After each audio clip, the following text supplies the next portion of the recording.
Breaking news tonight, President Trump declaring the coronavirus a national emergency. All schools closing in a growing number of states. Millions of students impacted. Nervous, scared, confused, not really sure what's going on. Drive-through stations overflowing.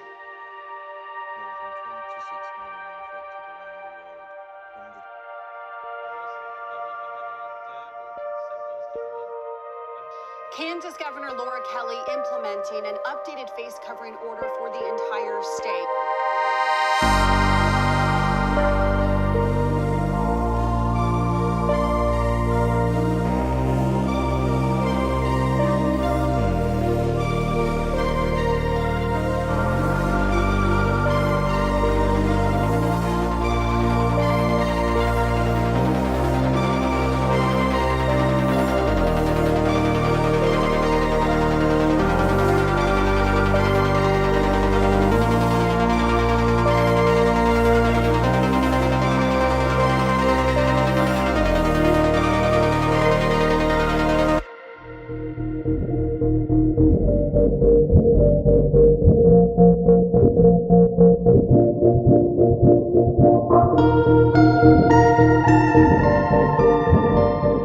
So today is December 31st, 2020, the last day of the year of 2020.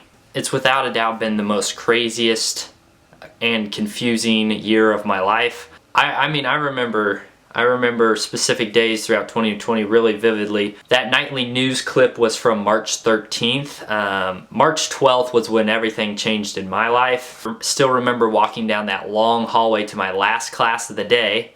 And thinking like, this is it. This is like my last class. And in the moment I was like, I can't believe I'm saying that. But I knew in the back of my head that something crazy was about ready to happen.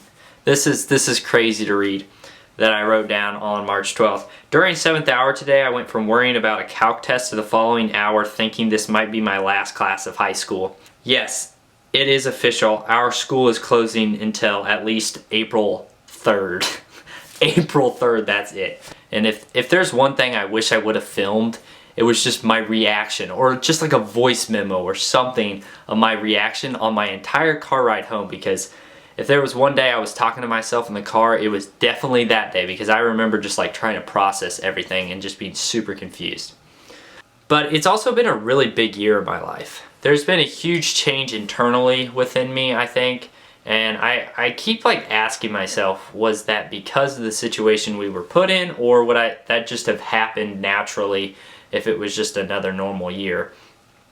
I think I would have eventually got to the stage where I'm at right now, regardless of the pandemic, but I think I had to grow up a little bit faster and mature a little bit faster than I would have to cope with the situation that we were given. I think overall, after experiencing a year like this, I'm just a lot less tense. There's obviously stressful and frustrating parts of every day, of every week, but for the most part, I feel like I'm a person who's became a lot more spontaneous and a lot more just willing to go along with the flow, which used to never be the case. Because I'm less tense, because I'm more spontaneous, I think as a result, this year has really allowed me to step outside my comfort zone a lot more. That's one of the main reasons I'm thankful for 2020, is just, seeing that growth within me. I want to think that I know and am aware of all the tragedies that have taken place this year and how they've affected people's lives, but I don't think I really do.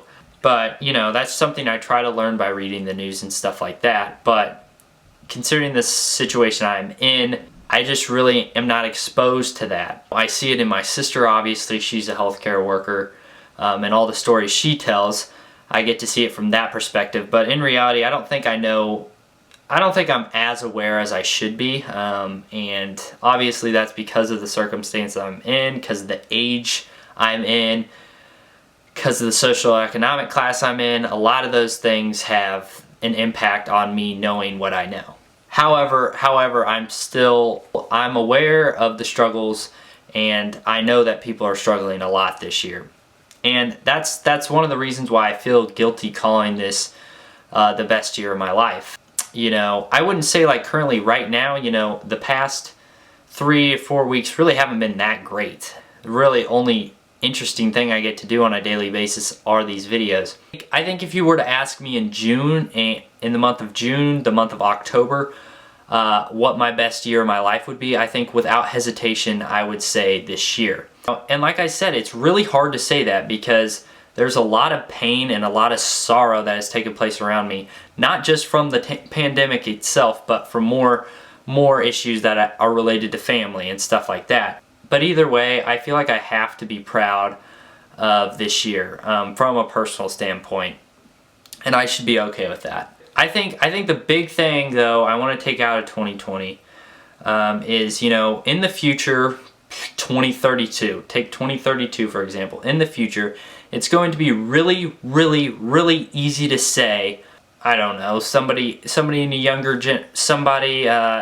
generation, maybe my kids, I don't know, to tell them that, yeah, 2020 sucked, you know, I got my high school graduation canceled, I didn't get to finish high school, I didn't get to have a great first semester in college. It's going to be easy to say those things, but when I look back on it, I don't want that to be the case. I want to say the fun things that happened in 2020, because there was a lot of them, and I really enjoyed this year, and I'm thankful for all of those moments. And to be honest, some of those moments might not have been achievable if we weren't in the situation we were in.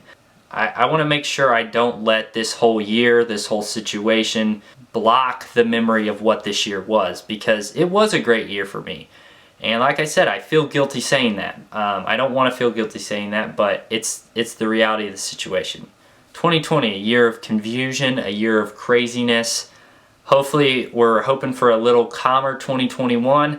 If I'm being completely honest, I don't think that'll be the case. You know, I always like to set the standards low. That way I'm happy if something cool happens.